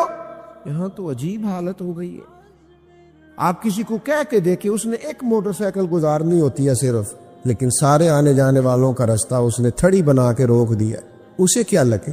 اذیت نہ دے، تکلیف میں مبتلا نہ کرے، اللہ کے بندوں کے لیے آسانی کرے۔ کوشش کرے ہمیشہ کہ اگر ہم کسی شخص کے ساتھ آسانی کر سکتے ہیں، سہولت دے سکتے ہیں تو اسے سہولت دیں۔ لیکن وہ ایسا عجیب معاملہ ہو گیا ہے آج کل کہ آپ کسی کو کسی ایسی معاملے میں سمجھانے کی کوشش کرتے ہیں تو وہ الٹا اس پر دلائل دیتا ہے، اور میں نے دیکھا ہے ذہنی تناؤ بڑھ رہا ہے، تفکرات میں انتشار ہے، لوگ پریشان ہیں، عجیب و غریب سا الجھاؤ ہے۔ تھوڑی دیر کی لڑائی کے لیے، تھوڑی دیر جیتنے کے لیے لوگ ایسی ایسی بات کر دیتے جو رات کو سونے نہیں دیتی آدمی۔ دیکھو حضور علیہ السلام نے فرمایا پہلوان تو وہ ہے جو غصے کے وقت اپنے آپ کو کنٹرول کرے، اپنے آپ کو کنٹرول کر لے، غصہ چڑھا ہوا تو پہلوان ہے۔ کیوں ایسی باتیں اپنی زبان سے نکالتے ہیں جو دوسروں کے لیے تکلیف کا باعث ہے، جو اذیت ناک ہو جاتی ہیں، جن کو انسان پھر برداشت کرنے کی طاقت نہیں رکھتا۔ سیدہ عائشہ صدیقہ رضی اللہ تعالیٰ عنہا ارشاد فرماتی ہیں حضور کو جب بھی دو باتوں میں اختیار دیا جاتا، اللہ کے رسول آسان بات کو اختیار فرمایا کر۔ حضور لوگوں کو تکلیف دینا پسند، کبھی ایسا نہیں ہوا کہ کوئی مشکل حکم نبی کریم صلی اللہ تعالی علیہ وسلم نے دیا ہو، آسانیاں پیدا کریں لوگوں کے۔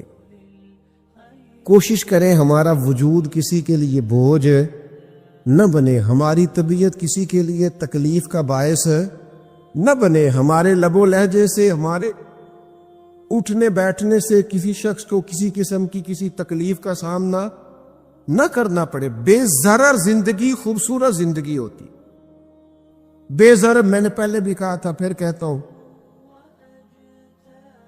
کچھ داماد صاحب ایسے ہوتے ہیں کہ جو آ جائے نا گھر میں تو سسرال والوں کو مصیبت بنی ہوتی، اور کہتے ہیں چودھری صاحب آ گئے، بڑی تکلیف کا باعث ہوتا ہے وہ، اور وہ سارا کھانا پینا بھی کھاتا ہے، آرام بھی کرتا ہے، اور جاتی دفعہ اپنی بیوی سے کہتا ہے تیرے پیکے میری عزت نہیں کرنی، وہ اذیت دیتے ہیں، تکلیف دیتے ہیں۔ کچھ لوگ ایسے بے ضرر ہوتے ہیں، وہ کہیں چلے جائے آ جائے اسی کسی دے کچھ بھی نہ لگ دے، نہ کوئی زیادہ در، بے ضرر، جہاں بیٹھے ہیں وہاں بیٹھ گئے۔ ایک دوست تھے بڑے پیار والے اور بڑے سیانے آدمی ہیں، لیکن سیانے بندوں کو بھی کئی دفعہ باتیں کرنے والے وہ دور لے جاتے ہیں۔ تو ان کی سسٹر ان لا کی شادی تھی، 3 کاریں تھیں، باقی 3 بہنوئی بٹھا دیے انہوں نے اپنے داماد، اس کو کہا ٹیوٹے میں بیٹھ جو، یہ ٹیوٹے میں بیٹھے ہی تھے تو ایک صاحب نے کیا، لو جی تے جوائی پائی بھی ٹیوٹے جی نے، وہ چھلانگ لگا کے نیچے آ گیا، اپنی بیوی کو لیا، کہنے لگا اسی جانا ہی نہیں، ساڈی عزت ہی نہیں کرو گے۔ دسو ٹیوٹا سواری نہیں تو انسان بیٹھتا نہیں، لیکن دیہاتی لوگ ہیں نا، اب وہ سارے گھر میں مصیبت بنی ہوئی ہے، اس کی بیوی رو رہی ہے، اس کی ماں رو رہی ہے، بڑی عجیب و غریب کیفیت۔ اس کے سسر صاحب نے مجھے فون کیا کہ یہ آپ کی بڑی بات مانتا ہے، ذرا فون کرے، تو میں نے اسے فون کیا، میں کہ تو صرف نہ 3 منٹ بھول جا، تینوں کسی کو گال کی پہ سوچ بھلا تو نے یہ فساد کس لیے ڈالا ہوگا، عزت مانگ کے لی جاتی ہے، چھین کے لی جاتی ہے، احتجاج کر کے لی، یہ طریقہ عزت لینے کا جو تم نے اختیار کیا۔ تو 4-5 منٹ کے بعد سوچ کے کہنے لگا اوہو مجھ سے بڑی غلطی ہو گئی، تو مجھے چڑھا دیا کسی نے، میں چڑھ گیا۔ اس طرح کی تکلیفیں بہت سارے لوگ دیتے ہیں، ذہنی طور پر ٹارچر کرتے، او یار تیرے ابا نے تیرے اوپر تو کبھی انویسٹ ہی نہیں کیا، سارے پیسے بڑے بھائی کو ڈاکٹر بنانے میں لگا دی، او جناب یہ پڑھا ہی نہیں، ابا جی کو کوئی اعتراض نہیں تھا اس پر خرچ کرنے پر، یہ پڑھنے کو تیار تھا ہی نہیں۔ تو ٹارچر کرتے ہیں لوگ، ذہنی طور پر تکلیف دیتے ہیں، اذیت میں مبتلا کرتے ہیں۔ سنو، امیر المومنین خلیفۃ المسلمین حضرت عمر فاروق نے کہا تھا، فرات کے کنارے، نہر فرات کے کنارے سخت گرمی اور پیاس میں اگر کوئی کتا مر گیا نا، کتا تو اللہ قیامت کے دن عمر سے پوچھے گا کہ حکومت تیری تھی تو اس کو پانی کیوں نہیں ملا تھا، تیری گورنمنٹ میں پانی کیوں نہیں ملا، کیا بات کرتے ہو صاحب۔ اور یہاں میں نے کہا کہ سب نمبر گیم کے چکر میں ہے، سب نمبر گیم کے چکر میں ہے کہ میں نے ایسے کیا تو فلاں نے ایسے کیا۔ اللہ تبارک و تعالیٰ بڑا کریم ہے۔ جمعہ کا دن ہے، یہ دعا کرو دل سے کہ یا اللہ اگر تو حضرت عمر فاروق کے بعد حضرت عمر بن عبدالعزیز کو بھیج سکتا ہے تو کسی اور کو بھی بھیج دے، تو قادر مطلق ہے نا، مہربانی فرما، اب غرباء پر، مساکین پر، کمزوروں پر رحم فرما، اب فضل فرما۔ وہاں تو یہ حال تھا کہ حضرت زید بن، یہاں تو کہتے ہیں نا غلطی سے ہو گیا، حضرت زید بن حارثہ کہتے ایک جنگ کا موقع تھا، ایک شخص کفر کی طرف سے لڑتا آ تھا، کفر کی طرف سے، فرماتے میں نے جب وہ میرے قریب آیا لڑتے وقت تو حضرت زید بن حارثہ کہتے میں نے تلوار اٹھائی اور میں مارنے لگا تو اس نے کلمہ پڑھنا شروع کر دیا، لا الہ الا اللہ محمد رسول اللہ صلی اللہ علیہ وسلم۔ تو حضرت زید بن حارثہ کہتے میں نے کہا اچھا اب موت نظر آئی ہے تو کلمہ یاد آ گیا، تو کافر ہے، تو صرف تلوار سے بچنے کے لیے کلمہ پڑھ رہا، کہتے میں نے ماری تلوار گردن اڑا دی، پھر میں حضور کی بارگاہ میں حاضر ہوا، میں نے کہا یا رسول اللہ آج جہاد کے وقت ایک انوکھا واقعہ ہوا، ایک بندہ کفر کے ساتھ لڑ رہا تھا اور جب میں تلوار مارنے لگا تو وہ کلمہ پڑھ رہا تھا، حضور میں سمجھ گیا کہ تلوار سے بچنے کے لیے کلمہ پڑھ رہا ہے۔ حضرت زید بن حارثہ کہتے ہیں حضور کی آنکھیں غصے سے سرخ ہو گئی، نبی کریم فرمانے لگے تو نے دل پھاڑ کے دیکھا تھا کہ وہ تلوار سے ڈر کے کلمہ پڑھ رہا ہے؟ جب وہ پڑھ رہا تھا کلمہ تو پھر تو کس طرح کا مجاہد ہے جس نے کلمہ پڑھنے والے کی گردن اڑا دی؟ وہ پڑھ رہا تھا کلمہ تو تجھے قبول کرنا چاہیے۔ میرے بھائی یہ بڑا محتاط معاملہ ہے، لیکن مسئلہ یہ ہے کہ یہ کچھ دنوں تک یہ باتیں رہتی ہیں، پھر آہستہ آہستہ میری آنکھوں سے بھی رخصت ہو جائے، آپ کی نظروں سے بھی رخصت تو ہو جائے گی لیکن وہ 2 بیٹیاں ساری زندگی نہیں بھلا سکتی، ان کے لیے تھوڑا سا مشکل ہے۔ ان پر جو طوفان تیزی سے گزرا ہے نا، گزرا تو چند منٹوں میں ہے لیکن صدیوں تک اس کی گونج رہے گی، صدیوں تک۔ اللہ تبارک و تعالیٰ کوئی فضل کر دے۔ اب تو ہم دعاؤں والی جگہ پہ آ گئے ہیں، چونکہ میری قوم تو انویسٹر ہے نا، ان سب کی میری قوم انویسٹر ہے، وہ انویسٹ کرتی ہے ان لوگوں کو، ان کو لاتی ہے، بناتی ہے، خرچے کرتی ہے، پوسٹر چھاپتی ہے، شرم نہیں آتا، حیا نہیں آتا، ایسے لوگوں کو لاتی ہے۔ اب پھر کیا مطلب بات کی جائے؟ اور میں نے اس وقت بھی کہا تھا، میں پھر کہتا ہوں اور ببانگ دوہل کہتا ہوں کہ نمبر پلیٹیں بدلنے سے گاڑیاں ٹھیک نہیں ہوتی، نمبر پلیٹیں بدلنے سے گاڑیاں ٹھیک نہیں ہوتی، گاڑی کا انجن بدلنے سے پھر ہی اس کا دھواں ختم ہوتا ہے۔ نمبر پلیٹ بدل کے چہرے وہی، باتیں وہی، کام وہی، یہ کس طرح صحیح ہو سکتا ہے؟ یہ تو نظام اس وقت ٹھیک ہو جائے جب اندر سے بولیے انجن بدلے جائے، تب یہ معاملات صحیح ہوں گے۔ بس دعا کرو جمعے والے دن اللہ اپنی خاص رحمت فرمائے۔ بہرحال عام کام برسر مطلب حضرت ابو بردہ رضی اللہ تعالیٰ عنہ حاضر خدمت ہوئے، عرض کیا یا رسول اللہ صلی اللہ تعالیٰ علیہ وسلم، حضور کوئی کام بتائے مجھے، میں کروں تو میری دنیا بھی بن جائے آخرت بھی بن جائے، کوئی کام بتائے، کوئی حکم۔ آپ فرماتے میری جیب میں پیسے بھی تھے، حضور کہتے تو میں کنواں بھی کھدوا دیتا، سرکار فرماتے تو میں کسی مسجد کی جگہ میں وسعت بھی کر دیتا، کوئی حکم بتائے تو کہتے حضور نے عجیب حکم بتایا، فرمایا ایذل اذا عن طریق المسلمین، فرمایا ابو بردہ اگر تو نے نفع والا کام کرنا ہے نا جس سے تیری دنیا بھی بنے اور آخرت بھی بنے، تو فرمایا جب تو رستے میں چل رہا ہو نا تو جو چیزیں کسی کو تکلیف دینے والی ہو وہ رستے سے اٹھاتا جایا کر، وہ چیزیں رستے سے، مشکل کام ہے، خاصا مشکل ہے نا جی، رستے سے چیزیں اٹھاتے جایا کر، یہ وہ کام ہے جس سے تیری دنیا بھی بنے گی اور تیری آخرت بھی بنے، تجھے نفع ملے گا، تکلیف دینے والی چیزیں رستے سے اٹھا۔ حضرت خواجہ نظام الدین محبوب الہی رحمت اللہ علیہ کا ایک مرید آیا، کہنے لگا حضور لوگ بڑا تنگ کرتے، اب میں بھی تنگ ہی کروں گا۔ ہمارا دعویٰ ہے نا کہ میں اچھے کے ساتھ اچھا ہوں اور برے کے ساتھ، یہ کوئی کمال کی بات ہے، برے کے ساتھ تو سارے ہی برے ہوتے ہیں، اچھے کے ساتھ تو سارے ہی، کمال تو یہ ہے کہ میں اچھے کے ساتھ بھی اچھا ہوں اور برے کے ساتھ بھی اچھا ہوں، یہ کمال ہے۔ یہ کاہے کا کمال ہے کہ جس طرح کا وہ اس طرح کا، یہ کوئی کمال نہیں میرے بھائی۔ حضرت جناب خواجہ صاحب رحمت اللہ علیہ سے حضرت محبوب الہی سے وہ مرید کہنے لگا حضور آپ ہمیشہ درگزر کی باتیں سناتے ہیں، لوگ تنگ کرتے ہیں، اب میں نے فیصلہ کر لیا ہے کہ جو میرے رستے میں کانٹے بچھائے گا میں بھی اس کے رستے میں کانٹے بچھاؤں گا۔ تو آپ فرمانے لگے بیٹا نہیں، کوئی کانٹے بچھائے تو کانٹے اٹھا لیا کر۔ اس نے کہا حضور نہیں میں نے بھی کانٹے بچھانے ہیں۔ تو آپ فرمانے لگے آدھی سڑک پہ تو نے بچھا دیے، آدھی پہ اس نے بچھا دیے، تو جتنے لوگ گزرے گے سب کے پیر زخمی ہو جائیں گے، پھر تو سارا روڈ کانٹوں سے بھر جائے گا۔ کوئی اٹھانے والا بھی تو ہونا چاہیے نا، کوئی کانٹے چننے والا بھی ہونا چاہیے، کوئی ایسا شخص موجود ہو جو رستوں کے کانٹے اٹھائے۔ میرے بھائی راہ کے ہم پر حقوق ہے، رستے کے ہم پر، نبی پاک صلی اللہ علیہ وسلم نے رستے میں بیٹھنے میں منع کیا، لیکن فرمایا اگر بیٹھنا ہے تو تمہیں 5 کام کرنے پڑیں گے۔ گرمیوں میں جس کا دل کرتا ہے نا کہ کھلی ہوا میں بیٹھوں، بیٹھ لے، پر 5 کام کرے، یہ بخاری ہے۔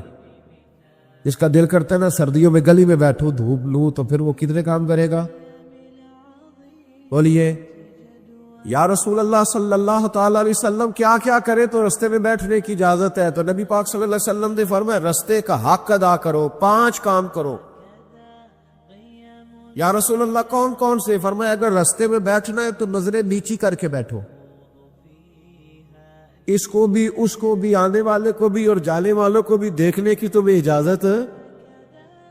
رستے میں بیٹھنا ہے تو پھر نظریں نیچی کر کے بیٹھو۔ رسول کریم علیہ السلام نے فرمایا رستے میں بیٹھنا ہے تو دوسری شرط ہے، یہ شرطیں 5 لگائی نبی پاک نے، یہ بخاری ہے۔ فرمایا رستے میں بیٹھنا ہے تو دوسری شرط تمہارے لیے یہ ہے کہ جتنی چیزیں تکلیف دینے والی رستے میں پڑی ہوگی وہ بیٹھنے والے نے اٹھانی ہے۔ اس نے ایک نیا وہاں بیٹھ کے اذیت والا کام نہیں کرنا، بلکہ اس کی ذمہ داری ہے چونکہ رستے میں وہ بیٹھا ہے، تکلیف دہ چیزیں اٹھائے گا۔ اور تیسری شرط نبی کریم علیہ السلام نے فرمایا تم پر ضروری ہے کہ تم نے سلام لینے والے کا جواب جلدی دینا ہے۔ رستے میں بیٹھ رہے تو سلام لینے والے کا جواب جلدی دینا ہے۔ اور چوتھی شرط یہ ہے کہ تم نے رستے میں بیٹھے بیٹھے نیکی کا حکم دینا ہے اور برائی سے منع کرنا ہے۔ یہ 5 کام کرنے ہیں، پھر تمہیں رستے میں بیٹھنے کی اجازت ہے، یہ رستے کا حق ہے، اس کو ادا کرو تو رستوں میں بیٹھو۔ لیکن اگر صرف غیبتیں کرنے بیٹھنا ہے، اگر معاذ اللہ صرف لوگوں کو دیکھ، اور اپنے بزرگوں کو یہ کام کرتے دیکھا، ہمارے حاجی ابو داؤد محمد صادق صاحب رحمۃ اللہ علیہ نا گلی سے گزر رہے تھے، سنگی ان کے ساتھ تھے، تو کہتے ہیں کہ ایک بی بی بغیر پردے کے جا رہے تھے، نیکی کا حکم کرنا اور برائی سے بچی کو بغیر پردے کے جا رہی، تو عائشہ فرمانے لگے پتر پردہ کر۔ بچی کسی امیر گھر کی تھی، کچھ پڑھی لکھی بھی تھی، غصہ کر گئی، پتر پردہ کر۔ اس طرح وہ کیا پتر پردہ کر، مسلمانہ دیے تھی پردہ کر دیا نے۔ وہ کہنی بابا جا اپنا کام کر۔ عائشہ فرمانے لگے پتر میں کام بھی لگا، میرا ہی کام بھی صبح شام، میں کام بھی لگا، اور بڈھے کے بارے میں اور کی کردا ہے، میرا صبح شام کام یہی ہے۔ جیڑا بندہ کام کرے انہوں چنگا دسنا، جیڑا چنگا کرے وہ استقامت دی دعا کرنا، میں کام ہی لگا ہوا، میری ڈیوٹی یہی ہے۔ تو بچی مسکرا پڑی، کہنے لگی بابا دیا تو جواب ہے، پر تیرے لفظوں میں مٹھاس بڑی ہے۔ اس نے اسی وقت نقاب کر لیا۔ رستے میں بیٹھ رہے تو رستے کا حق بھی ادا کرنا ہے، ڈیوٹی کرنی ہے، ایسے تھوڑی ہے کہ راہ میں بیٹھ جائے۔ ابو داؤد شریف میں حدیث ہے، نبی پاک علیہ السلام کے صحابی حضرت سہل بن معاذ رضی اللہ تعالی، حضرت سہل بن معاذ رضی اللہ تعالیٰ عنہ کہتے ہیں حضور کے ساتھ ایک جہاد پہ گئے، مجاہدین کے ساتھ سامان ہوتا ہے، سامان سفر، کہتے ہیں کہ جگہ ہم نے پڑاؤ کیا تو رستے تھے وہاں، تو رستوں میں تھوڑا تھوڑا صحابہ نے سامان رکھ دیا۔ ہمارے ہاں تو جو آدمی بڑی گاڑی میں بیٹھا ہو اس کو تو آپ ہارن بھی نہیں دے سکتے، تو حال ہی نہیں پیدا ہوتا، اس لیے کہ وہ جس گاڑی میں بیٹھا ہے اس لیول کا اس کا روب ہے نا جناب، اس کو تو آپ ہارن بھی، اور اگر آپ نے دے لیا تو وہ شیشہ نیچے کرے گا، تو کہے گا تو جڑی آگ بجھاڑی تو لنگ جانا پہلا، چونکہ وہ اب اس کی مرضی ہے، چونکہ شہنشاہ وقت چڑھے ہوئے ہیں۔ اور پارکنگ کا مسئلہ اتنا خوفناک ہے کہ بڑے بڑے سیانے بندے گاڑی کے پیچھے گاڑی لگا دیں، آپ ڈھونڈتے پھریں، اللہ خیر کر، اس کو پتہ ہے کہ گزرنا ہے، اس کو خبر ہے کہ یہ گاڑی والے کو تکلیف ہوگی، لیکن بس گزر جائیں گی۔ شریعت اسلامیہ کے اندر ان چیزوں کی اجازت نہیں ہے، آپ کیسے رستہ روک سکتے ہیں کسی کا؟ یہ رفائی جگہ ہو گئی، ختم ہو گیا معاملہ۔ حضرت سہل بن معاذ رضی اللہ تعالیٰ عنہ فرمانے لگے، یہ ابو داؤد شریف ہے، فرماتے مجاہد تھے، جہاد کرنے گئے تھے تو تھوڑا تھوڑا ہمارے ساتھ سامان تھا، رستوں میں رکھ دیا۔ اس علاقے کے کچھ لوگوں نے آ کے عرض کی یا رسول اللہ صلی اللہ علیہ وسلم، ہمارے رستے تھے، ہم نے گزرنا تھا، اور مجاہدوں نے پڑاؤ کیا تو سامان رکھ لیا ہے۔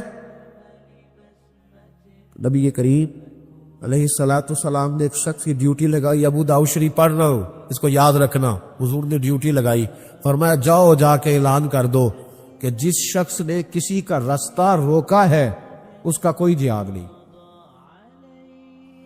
اس مجاہد کا کوئی جہاد، اس کو کوئی ثواب نہیں جہاد، رستہ روک کے کھڑا ہے لوگوں کا، اذیت دے رہا ہے، یہ کون سا جہاد کرے؟ کوئی اس کا تعلق نہیں اس بات سے، اسے کوئی اجر نہیں ملے گا، رستے میں کھڑے ہو کے چلے جانا، شادیوں پہ بیاہوں پہ جہاں مرضی ٹینٹ لگا لینا۔ اور اللہ تعالیٰ خیر فرمائے، رات کے وقت بڑا لمبا ایک رستہ ہم نے طے کیا، اور جب ہم وہ رستہ طے کر کے ایک جگہ پہ پہنچے تو بجری کا ڈھیر تھا، کیا کر سکتے ہو، کدھر گاڑی جائے؟ اور بعض اوقات آپ ایسی جگہ پہ الجھ جاتے ہیں جہاں سے گاڑی بیک بھی نہیں جا سکتی، لیکن وہ جس نے گرائی ہے وہ مالک ہے گلی کا، وہ کہتا ہے 4.5 فٹ میں نے جگہ چھوڑی ہوئی ہے، کسی کی ضرورت ہے جو مجھے کہہ سکے؟ بھئی یہ شارع عام ہے، اب تیری ملکیت، خدا کا خوف کر، تھوڑا سا خیال کر۔ موٹر سائیکل کھڑی کرنے والا اس احتیاط سے موٹر سائیکل نہیں کھڑی کرتا کہ کوئی اگر گزرنا چاہے گا تو اس کے لیے آسانی ہو، ہم سمجھتے ہیں دین تو نماز پڑھنے کا نام ہے۔